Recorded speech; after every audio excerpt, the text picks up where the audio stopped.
Hello everyone and welcome to the F1 Corner after the qualifying session of the 2020 Eifel Grand Prix at the Nurburgring. We knew it was going to be an interesting qualifying session after both practice sessions of Friday were cancelled. The teams only had 1 hour to run and to prepare their settings this morning, and Lance Stroll did not run today. He called in sick, and Nico Hulkenberg substituted him today and will also be part of the race tomorrow. It is a second comeback for Hulkenberg. So let's see what happened during this qualifying session, starting with Q1 obviously. But before that, remember to hit the like button and to subscribe. So we're out in Q1. Romain Grosjean, George Russell, Nicolas Latifi, Kimi Raikkonen, and Nico Hulkenberg. It was a very tall order for Hulkenberg, coming in quali without having run a single lap at the Nurburgring in this racing point. He did a few laps at the very beginning, I believe 4 laps if I'm right. It was not enough, obviously. He still had a lot of ground to make up.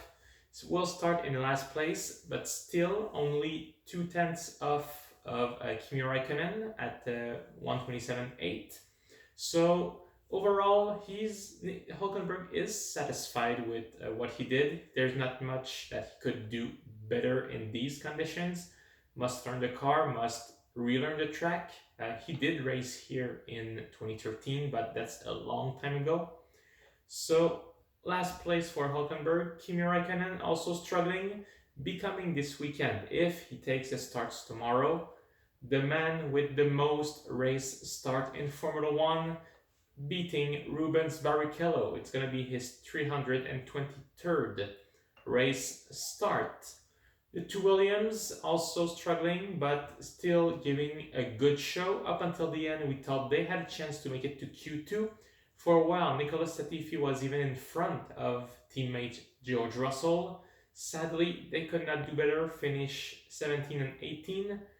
And Romain Grosjean, the man who finished in 3rd place at the last race at this track, will start in 16th place. Thought he could make it to Q2. Sadly, his last fast lap was deleted for exceeding track limits, so he will start in 16. And yes, Antonio Giovinazzi is making it to Q2 for the first time this season, and so is Grosjean's teammate Kevin Magnussen. So, we'll start 16, Romain Grosjean for Haas, the two Williams of George Russell and Nicolas Latifi, the Alfa Romeo of Kimi Raikkonen, and Nico Hulkenberg, who just came last minute this morning for Racing Point. And now on to Q2. We're out in Q2. Last time winner at the Nurburgring, Sebastian Vettel, Pierre Gasly, Daniel Kvyat, Antonio Giovinazzi, and Kevin Magnussen.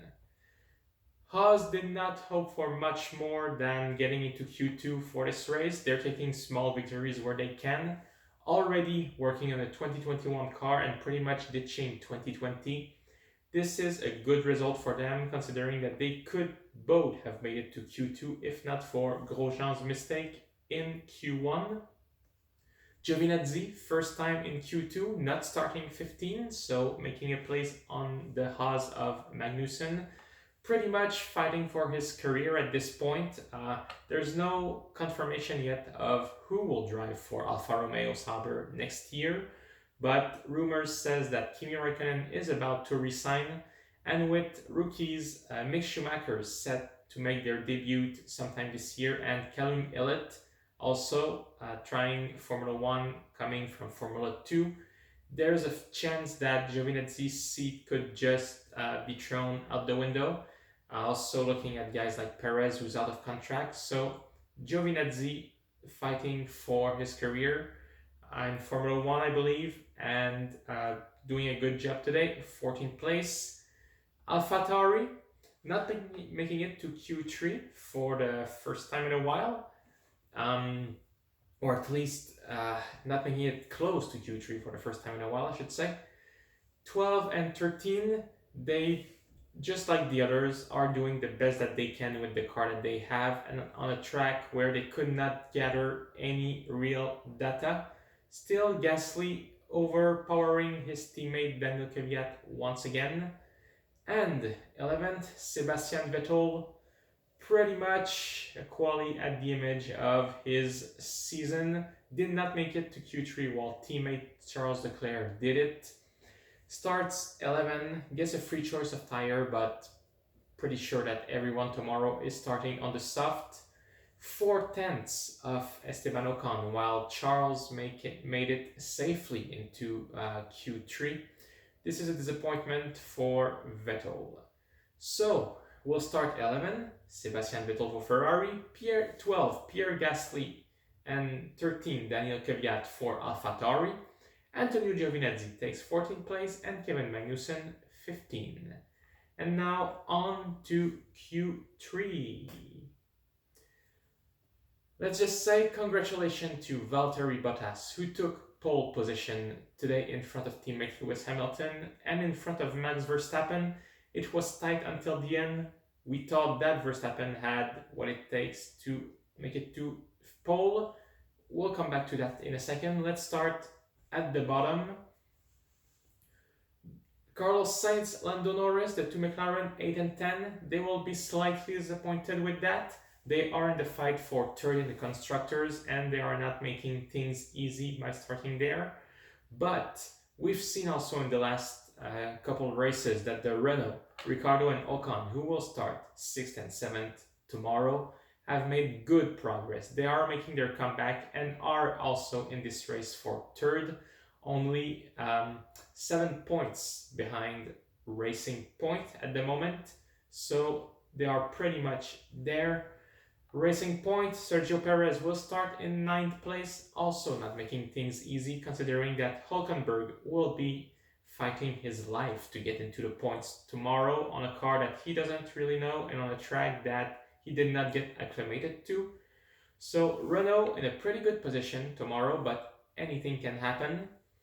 We don't know really what the weather will be like. We think they're going to start on dry, but then since they did not race there and don't have much data since 2013, anything could happen. Safety car, rain is also very possible. It's going to be cold, windy.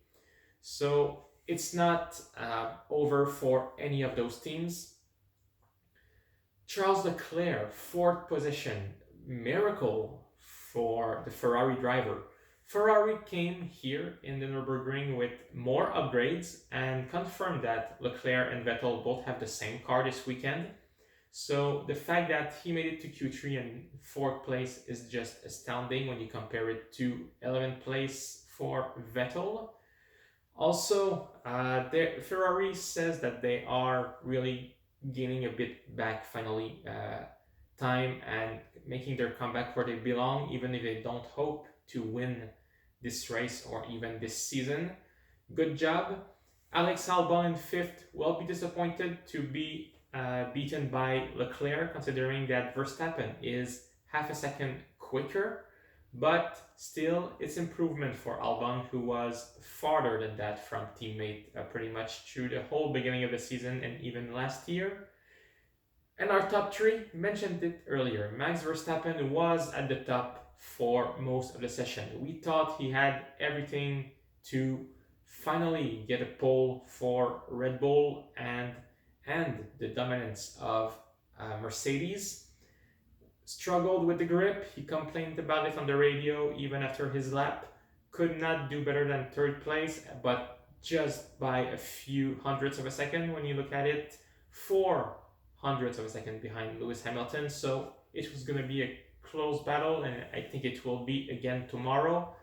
Hamilton, 2 tenths, almost 3 behind teammate Valtteri Bottas. There is time to find somewhere. They will look at the data and see if they can improve for tomorrow. And Bottas, super psyched up, think he got what it takes to take the win tomorrow.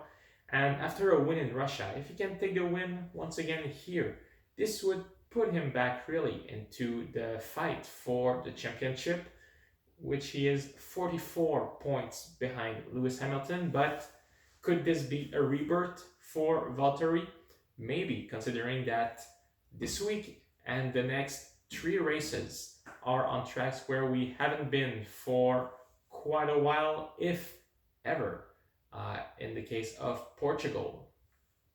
So there you got it. Pole position, Valtteri Bottas. Second, Lewis Hamilton, front row for Mercedes.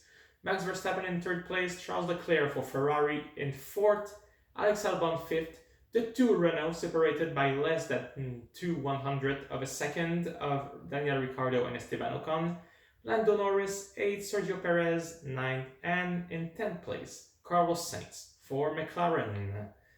That's it guys, thank you for watching. Remember to hit the like button, to hit the subscribe button too. Leave a comment telling what you think, what I should improve, and I will see you again tomorrow after the Eifel Grand Prix for the analysis of the winners and losers of that race. Thank you and have a good day.